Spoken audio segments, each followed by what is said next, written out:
Oh yeah, we're finally back. Scissor 7 Season 5. And let me just say, this is probably the best season of Scissor 7 so far. They genuinely outdid themselves this time. Picking up where we left off, 7 is doing a ritual with Cheap Lifehua, working on getting his memories back. 7's goal is to get into that floating fortress and try to understand more about himself and who he was. There's a door that he needs to reach, and if he gets there, his memories will return. Did y'all know that this dude 7 is 21 years old?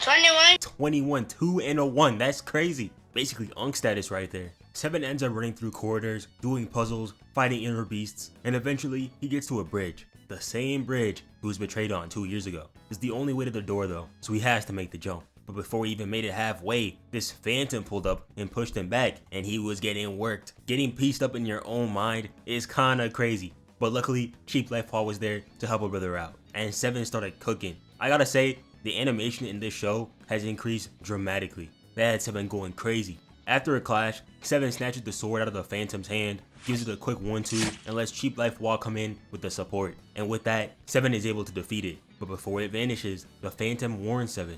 If he leaves now, he can forget his past and continue on with his current life, or open the door and be swallowed in by the darkness. But 7 chooses to open the door anyways, regaining his past memories. Niggas get a new power up and start doing anything. Who was 7 feeling like trying to hit the sunset movie ending walk off? The music in this scene was low-key banging though. Listen real quick.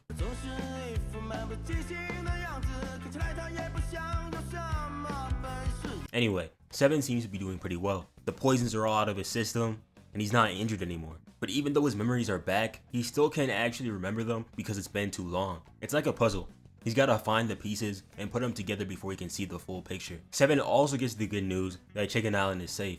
Y'all know Red Tooth became the new chairman of the island? Jang changed that broke ass nigga life for the better. During his fight with White Fox, he ended up getting rid of the demon inside of him. But real quick, I'ma be honest, White Fox is so trash, bruh. If the Shadow Killers had a Mega Meat, his bum ass would be him. Letting your op use you to get rid of his biggest problem, getting steamrolled by these bums, and then getting captured by your biggest ops? Yeah man, just retire from being a Shadow Killer. All that ore farming that he was doing too on the island earlier, give me freedom, give me fire, give me random civilians to no diff, or I retire. Looking ass nigga bro. If you're wondering about Jang though, she ended up staying back at the Heavenly Sect so she could be with her master. And that's why Red Tooth became the new chairman, W-Mans. Anyway, 7 and the gang weren't alone for long, as the Stanians, I don't even know what whatever. The Stanians pull up on them. As we saw last vid, they are constantly looking for superpowered kids to fuel their experiments. And they were about to take the healer girl when her friend locked in. The Stanians weren't rocking with that though. They genuinely have no regard for human life, slamming out some children.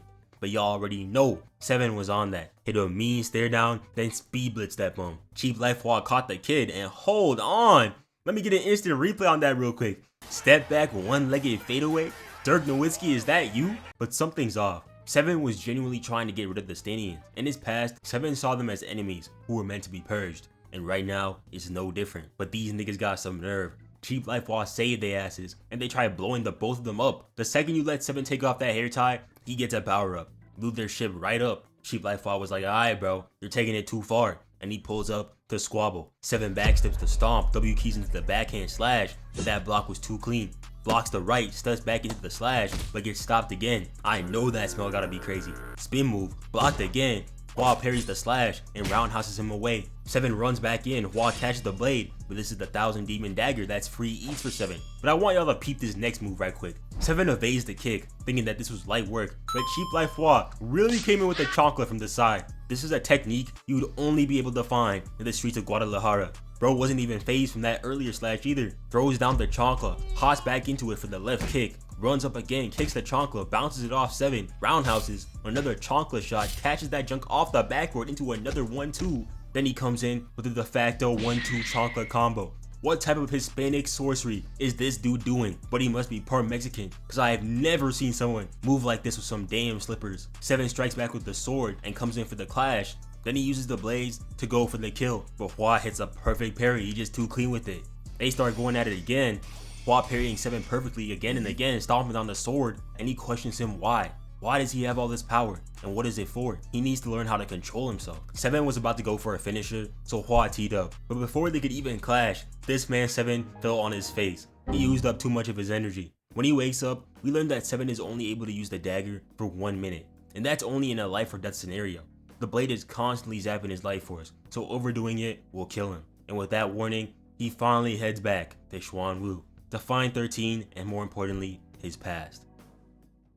Now, speaking of blades, I'd like to show y'all my one-of-a-kind 1000 demon dagger. Scissor 7 reached out to me, gave me some free merch, and I'm hella grateful for it. I also got this dope ass umbrella, which I'm gonna move like Mary Poppins with, and a cool figurine. Shout out to them, man, for real. Most animes wouldn't even think of doing this for content creators.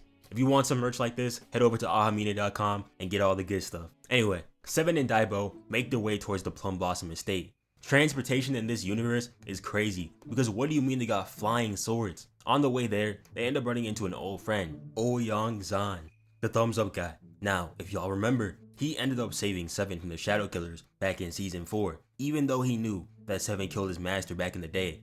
But now, he wants his get back. Bro didn't even wait to get to the next stop. I hear trying to start a battle mid-air. And why is the driver not even phased? Does this happen every day? It happens every day. 7 knows that this battle could be the key to understanding what happened. Remember, this guy was one of the reasons that 7 decided to start forming his own ideas outside of being an assassin. So he challenges bro to a thumbs up battle. Zahn pulls up first. 7 weaves the left, sidesteps the stab, but he's barely able to block that knee. Zahn runs in again, 7 goes way back.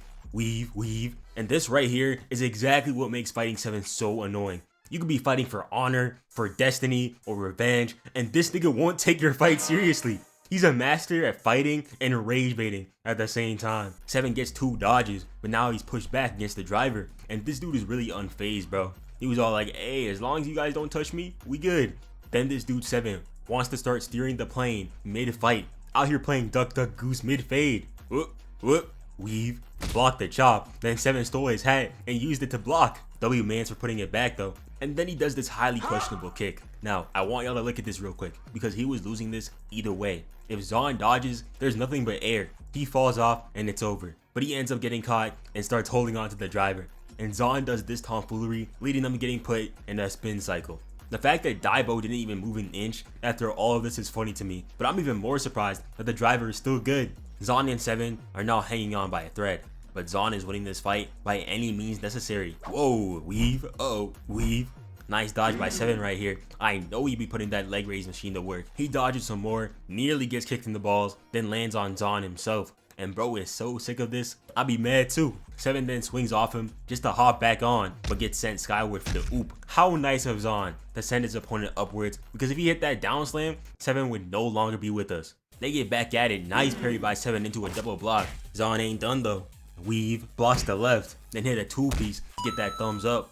7's like, alright, good moves. Watch this. Uses his own move against him with the around the arm thumbs up. And he's like, hey bro, I respect you. Let's do a thumbs up 1v1 right here, right now. And Zahn said, bet. 7 ran in, acted like he was going for the thumbs up, but that was a feint.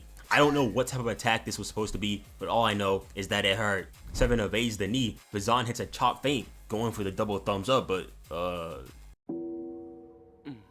7 sees someone with the same haircut as 13 and just can't help himself. But Zahn, nigga, you gay. Had bro mad as hell though. Hit him with the Tanjiro headbutt, then hit a finisher on him with that thumbs up punch. That driver's back is sturdy as hell. How the hell did that not hurt? And Zahn low-key messed up for this right here, because you know the driver's right here. Daibo too. And you willingly knee drive 7 and hit all 3. This gotta be worth a ticket, bro. Someone get this nigga bitch off the plane. Then he wants to act all surprised when they end up going towards a mountain. My guy, this is your fault. They evade the mountain, but end up hitting something worse. Another plane. This entire episode has been a masterclass on collecting violations from the FAA. Non-pilots flying the plane, not cruising at the correct airspeed, flying in the same airspace as another plane. Just get ready to write down a phone number, bro. Your license is gone. Even while falling, they still didn't stop their fade. Poor Daibo got used as a punching bag, then the driver too, but 7 ended up getting flung towards another guy, and he was out here throwing everyone just so he couldn't get hit. This felt like that one scene from Uncharted. Zahn is eventually able to get a hit, but after landing, he realizes that 7 wasn't actually trying to hit him with those people. He was trying to save them. Zahn realized that 7 is genuinely a good guy, and that he was low-key out of line for trying to jump him on public transportation, out here moving like a New Yorker. But they promise to settle their thumbs up battle another time. 7 and Daibo eventually make it to an inn, and they start asking around, seeing if anyone has seen 13. 7 sucks ass at drawing, but Daibo is low-key talented. He can run a business, invent new products, and he's artistic too. They didn't have to look far though.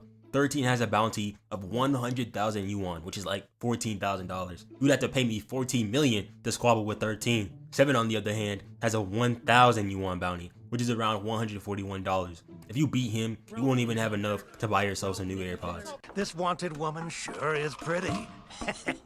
And oh boy, when I get her, then Someone locked this nigga up. Once these guys realized that 7 had a bounty on him, they decided to jump him. They must be broke as hell, but he ended up getting saved by this musician guy over here, who drove him over to the Plum Blossom estate. When they made it to the top though, they didn't find 13, but 11, Dachun, and this random butler. 11 was here to pick up some stuff, and she was low-key talking crazy. She genuinely wanted to run the fade with her pops, which too many chances to understand that. Yeah, sure, whatever, bro. And good lord, these 3 were throwing hands. I knew this old man could box the second I laid eyes on him.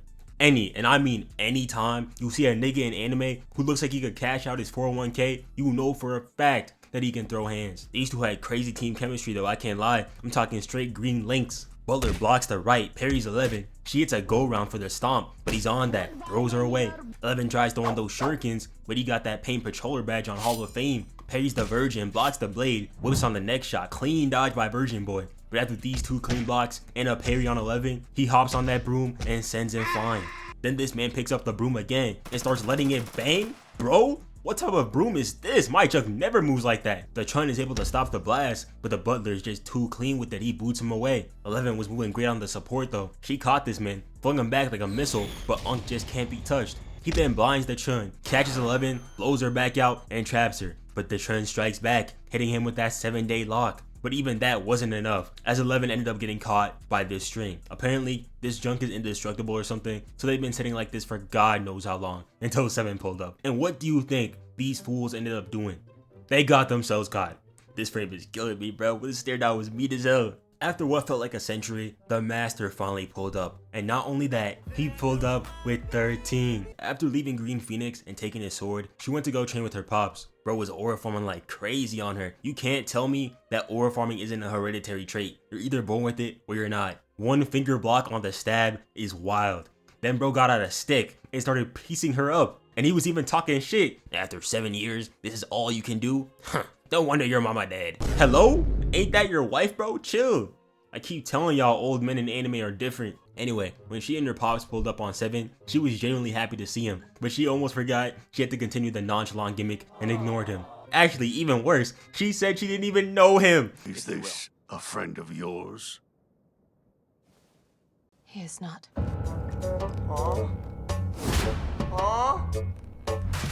What do you mean, brother? How are you gonna switch up on your day 1 like that? Anyway, 13 does a little training with her father, but ends up leaving because she feels that it would be better to fix her own problems by herself. She also heard that there were some assassins trying to catch her slipping, and she made sure to deal with them. I thought she got cooked here, got hit with the cannonball, then berated with those fire arrows, but she really hawked on it, pulled up, and slashed that man's throat. I almost forget that 13 is really about that life, bro. She will kill you. We're really out here getting jumped by bootleg Sonic the Hedgehog, an ugly dude with that heavy sword from Be a Parkour Ninja, and this girl with the chains. She weaves the attacks, takes out the blade, kicks it over, gets the stab, stomped on his ass, then headed over for the girl, but got blocked. And she got slashed too, but 13 was locked in. And judging from this stare down, I'm gonna assume that she won this cause her episode ended here. Now, you're probably wondering about the Shadow Killers. Losing 4 in the past week can't be good for their ranks. Green Phoenix was fired, Red Tooth retired, White Fox was ass, and 7 just up and left. Low key, they aren't even an organization anymore. The Shadow Killers are now just a glorified friend group.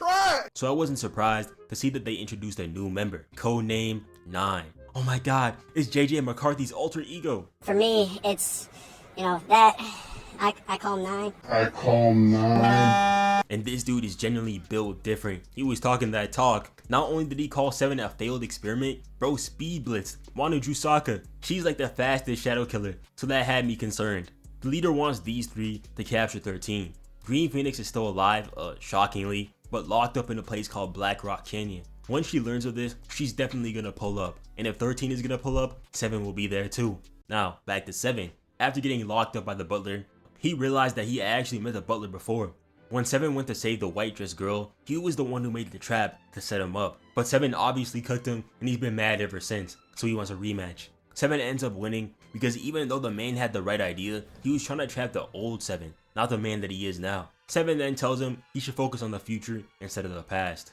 And with that, 7 continues on with his journey. While chilling at the same bar as last time, he finds out the Shadow Killer's plan to lure out 13, so he heads to Black Rock Canyon. But on the way, he stops at a gravesite, and even weirder, one with no name. And who else does he meet besides the blind monk from the Eagle statue? This time though, the monk isn't looking for a fight. Instead, he starts telling 7 about his past. 7 was bred to become the perfect assassin, going through an insane training camp to become the last one standing. He was Xuanwu's most prized killer, the one who would protect him from Stan. But throughout all this, 7 started getting his own feelings and ideas, even going as far to reject the leader's orders. And as a leader, the big guy couldn't let that happen. So he decided to get rid of him. And what's a better way to stop a ruthless killer than with love? He locked up his girl with the divine beast. Now, I don't know why it's so special, but if you kill it, you become the enemy of Xuanwu. 7 didn't care though. He fought like hell to save his girl. But while making his final stand, the girl stabbed him in the back with a special poison, and he used the last of his strength to get away. Because you see, 7's girl was never really his. She was sent by the leader to make him fall in love with her, then locked up so he could attack the divine beast and become the enemy of the state. You gotta have a lot of faith in a woman to make her rizz up the most ruthless killer in Xuanwu history. She must have been bad. A tale as old as time. There's never a new nigga. You just never knew, nigga. 7 is nothing but a pawn. Someone forced to be a killing machine and thrown away the second he wasn't useful. He should be angry. He should be hateful. He should want revenge. But instead of letting himself be swallowed by the hate, he accepts it. He isn't the same person he was from before. He's been given a rare opportunity to start a new life for himself, and he doesn't want to waste it. Honestly, this scene right here is probably my favorite of the entire season. 7's entire journey up to this point had been focused on finding out his past and understanding it. Granted, he could have crashed out right here and probably gotten cooked, but instead, he chose to be grateful of his new life and friends and move on from his past. That's a lesson we could all probably learn from. Miracle Doctor said that the poison, on the knife, was a poison for memory loss. So I'm starting to think maybe she wanted me to forget all about these grudges. Maybe she wanted me to start a new life. Well, finally, it's time for the final showdown. We see 13 make it over to the canyon, and she was putting in that work. Up top for the dodge, made these goofies hit themselves, hopped on the staff, quick 1-2, then hopped right back on it. Straight aura farming on those niggas, bro. She's definitely her father's daughter. The others pulled up from above. She got the blades out, kicked this one, kneed the other, parry over here. Then she used the staff to hit a ring around the Rosie for the weave and the slash. They tried getting her from below the water, but she sidesteps, grabs this one by the foot, rocks his shit. God damn, that was a mean jab. Then rides it before jumping off and hitting a damn near 12-piece combo like she working at Chick-fil-A. Had to hit the pose after that as well, but she just too clean with it. All she has to do is make it over to Green Phoenix. But when she makes it, we see it was a fake. I knew it was fake. I knew it. But wait a minute, is that 7? This dude is genuinely a shapeshifter, bro. How can he go from having a dad bod to having a waistline this snatched? How does he do it? Out here moving like Ken Carson with these different forms. And on top of that, when has he ever hit moves like this in his life? Did he snatch 13's moves with the Gaiba egg or something, bro? Because there was no way, he was moving too clean. 7 breaks out, cooks the goons, and that was that. Where the hell did Daibo get a gun from, bro? It's really concerning how well he wears that fit. Go get changed, bruh. But 7 won't be fighting Manu Jusaka today. The Earthbender got first dibs. They start battling it out, but this guy's defense is crazy good. 7 couldn't even use his sword, but then 9 pulled up. Attacking your own squad mate is high-key crazy work. Kick flipped the sword back to 7, then hit his teammate with a crazy stare down. And for the fine shit too? Oh nah, I would have had to do something. Anytime you see a Scissor 7 fight that's inside a canyon, you know you're about to see a masterclass. First that Red Tooth fight, and now this, oh yeah. 7 immediately knew that he had to lock in.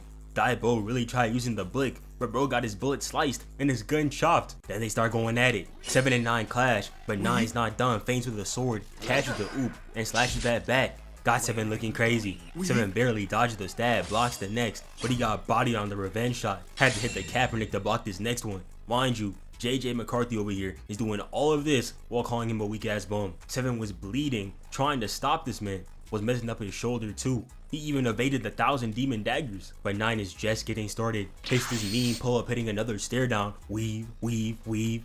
head tilt on the stab, then he breaks his wrist and puts this nigga in the washing machine mid-air. Grown ass man getting spun around like a toddler is wild. Look at the smile on this man's face too. He's happy as hell. Then he booted him away and started using his own sword. Stole that shit. That's what I do, nigga. Fuck, nigga, I stole that shit. Had 7 genuinely fearing for his life. Started throwing the daggers and 7 could barely block, moving like college football security, just letting everything in. As 7 is lying on the ground, he reminisces on how everyone says he's gotten so much weaker. The old him was so strong, but he doesn't know how to put the pieces together to find him. But as he's thinking about this, he realizes that there isn't just one way to complete a puzzle. And when he comes to, he starts moving like never before. Shout out Daibo again, bro. Always ready to slide for 7. And now it's time for round 2. Round 2. Fight. 9 pulls up, weave, 7 dodges the slash, gets down low for another, but 9's on his ass. He comes in with those daggers, but 7 hits a clean somersault for the dodge. 9 sends the daggers back, but damn, that boy 7 can't move. Mid-air spin move, got on one hand, went off the wall, no vans, then got down, hit the head tilt for the evasive, and blocked 9 slash again. And now, it's time for him to get his back. Locks in, goes stupid on the wall hop. Then when 9 turned around, he thought he had him, but 7 was moving different. Sheathed the nigga's own sword, then said, give me that shit, nigga. Spin move into the gut check, sent bro flying. Then he bodied this man again with the sheath. To this day, this is one of the cleanest damn moves I have ever seen in a fight. You know how crazy it is to take a nigga's own blade mid-fight? After that, I would have never picked up a sword again. 9 was beyond heated. Tried taking off the cape like it was about to give him a power boost. W keyed into the slice, but 7 parries that effectively. 9 swings back, then hits this clean ass 360 with the sword and smacks that dagger away. Breaks 7's wrist and goes in for the kill, but 7's not done. He hits bro with the thumbs up and comes in with that slice. Hitting the pose after that too. He knew that John was clean. Came in with the kick and 9 thought he dodged that, but bam! That shoe had him looking crazy. Shout out Cheap Life Wa. Then he fakes the scissor slash using the 1000 demon daggers, cuts him up and pulls up from behind. 9 still got it though. Behind the back block was clean, but this is the 1000 demon dagger. 7 goes for the slash, but 9 weaves and goes down low. Even so, 7 still has his scissors, and my god, he violated 9 with them. Cut through his sword, his arms, and even the black rock behind him. What a play. Well guys, I guess we know why 6 was afraid of 7. Because 7, 8, 9. Get it? Because 6, 7, 6, 7. You know, 7, 8, 9, like 8, 9. Love how 7 hit the splits, just so Daibo could hit the pose with him too. That's a real homie right there. But this battle isn't over. 9 was bred to be an assassin that would kill by any means necessary. He's more demon than human, and the Earthbender knew that he had to put him to bed. And he ends up trapping 7, Daibo, and 9 all together in the canyon. Right before 13 pulls up. She doesn't attack on the canyon, but her technique isn't there yet. Although, judging from her confidence, I can tell that she most definitely got stronger. You gotta be a different beast to willingly get ready to box the leader. But damn bro, these cliffhangers get worse and worse each season. No idea what happened to 7, 13 going up against the leader. Season 6 cannot come soon enough. Now, I will say that Netflix definitely needs to lock in harder for this show, bro. There is zero, and I mean zero reason that this season needed a whole year to come out after its initial release. They also changed a bunch of the voice actors, even for 7. And I will say that the new guy did a pretty good job, but damn, I'm gonna miss Ronnie. I even heard that they cut the budget. Cut the budget? Why are we treating Scissor 7 like DeAndre Ayton? Making niggas take pay cuts for no reason. Come on, bro. But yeah, Netflix, please lock in, bro. This show is too damn good to be getting treated like this. Please and thank you. But yeah, that's it for today. Thank y'all for watching, and shout out to Scissor 7 for low-key sponsoring this video. But yeah, see y'all next time. I love you. Goodbye.